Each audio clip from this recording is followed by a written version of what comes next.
ഹെബ്രായ ലേഖനം 2-ാമത്തെ അധ്യായത്തിന്റെ 15-ാമത്തെ വാക്യം വളരെ ശക്തമായ ഒരു വചനമാണ്. ഹെബ്രായ 2:15, Hebrews chapter 2 verse 15. അവിടെ കർത്താവ് പറയുന്നത് എങ്ങനെയാണ്? അത് മരണത്തിന്മേൽ അധികാരമുള്ള പിശാചിനെ തന്റെ മരണത്താൽ നശിപ്പിച്ച് മരണഭയത്തോടെ ജീവിതകാലം മുഴുവൻ അടിമത്തത്തിൽ കഴിയുന്നവരെ രക്ഷിക്കുന്നതിന് വേണ്ടിയാണ്. ഹല്ലേലൂയാ, ഹല്ലേലൂയാ. അപ്പോൾ നമ്മുടെ കർത്താവ് ചെയ്ത അത്ഭുതകരമായ ഒരു കാര്യം ഇതാണ്. മരണഭയത്തിൽ കഴിയുന്ന ആളുകളെ യേശുക്രിസ്തു വിടുവിച്ചത്. അവിടുന്ന് കുരിശിൽ മരിച്ച് മരണത്തെ അങ്ങോട്ട് തോപ്പിച്ചു.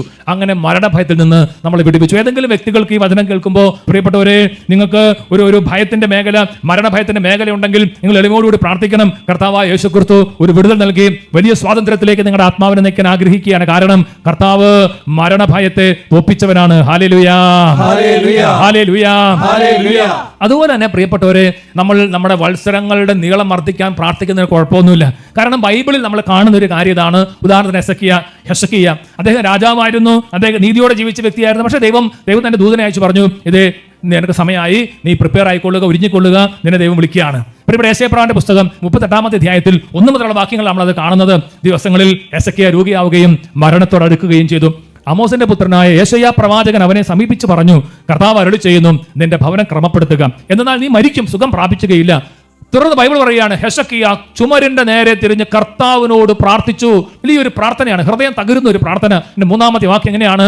കർത്താവേ, ഞാൻ വിശ്വസ്തയോടും പൂർണ്ണ ഹൃദയത്തോടും കൂടെ അങ്ങയുടെ മുമ്പിൽ വ്യാപരിച്ചുവെന്നും അങ്ങേക്ക് പ്രീതികരമായത് എപ്പോഴും അനുവർത്തിച്ചുവെന്നും അങ്ങിപ്പോൾ അനുസ്മരിക്കണമേ. അനന്തരം ഹെസക്കിയ വേദനയോടെ കരഞ്ഞു. ഒരു പക്ഷേ ഹെസക്കിയ പ്രാർത്ഥിച്ചതുപോലെ പ്രാർത്ഥിക്കാൻ തക്ക തരത്തിൽ ഒരു ബോധ്യം നമുക്ക് ചിലപ്പോൾ കാണുകയില്ല. എന്ന് പറഞ്ഞാൽ പൂർണ്ണ ഹൃദയത്തോടെ ദൈവത്തെ സ്നേഹിക്കാനോ പൂർണ്ണ ശക്തിയോടുകൂടി കർത്താവിനെ ശുശ്രൂഷിക്കാനോ പറ്റി കാണുകയില്ല.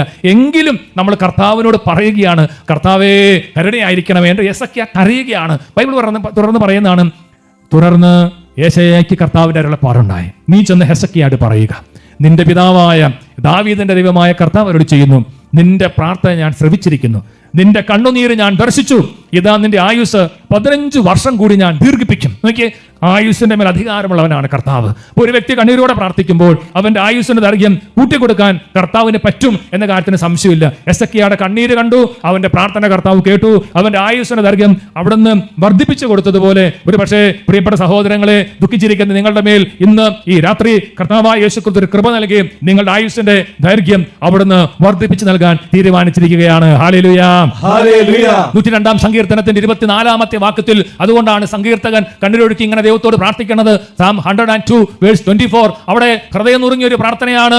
വത്സരങ്ങൾ കറുതിയില്ലാത്തവനായ എന്റെ ദൈവമേ, എന്റെ ആയുസിന്റെ മധ്യത്തിൽ വെച്ച് എന്നെ എടുക്കരുതേ എന്ന് ഞാൻ യാചിക്കുന്നു. അതൊരു പ്രാർത്ഥനയാണ്. ദൈവത്തെ വിളിക്കുന്ന ഒരു പേരെങ്ങനെയാണ്? വത്സരങ്ങൾ കറുതിയില്ലാത്തവനായ ദൈവം. അപ്പൊ നമ്മുടെ ദൈവത്തിന് പല പേരുണ്ട്. അതൊരു പേരാണ് വത്സരങ്ങൾക്ക് അറുതിയില്ലാത്തവനായ ദൈവം. ആ ദൈവത്തോട് സങ്കീർത്തനം പ്രാർത്ഥിക്കുകയാണ്, അങ്ങ് എന്നോട് കരുണ കാണിക്കണം, ആയുസിന്റെ മധ്യത്തിൽ വെച്ച് എന്നെ എടുക്കരുതേ. നമുക്ക് എല്ലാവർക്കും കർത്താവിന്റെ സന്നിധിയിൽ കണ്ണുകളടച്ച് കരങ്ങൾ കൂപ്പി പ്രാർത്ഥിക്കാം. ദൈവസന്നിധിയിൽ നമ്മൾ പ്രാർത്ഥിക്കുകയാണ്. പ്രിയപ്പെട്ട സഹോദരങ്ങളെ, ഒരുപക്ഷെ ചിലർക്ക് ഭരണത്തെക്കുറിച്ച് ആകുലത കാണും. യേശുവിന്റെ ആത്മാവ് പറയുകയാണ്, ആകുലപ്പെട്ടതുകൊണ്ട് ആയുസിന്റെ ദൈർഘ്യം 1 മുഴം കൂടി നീട്ടാൻ നിങ്ങൾക്ക് ആർക്കും സാധിക്കുകയില്ല.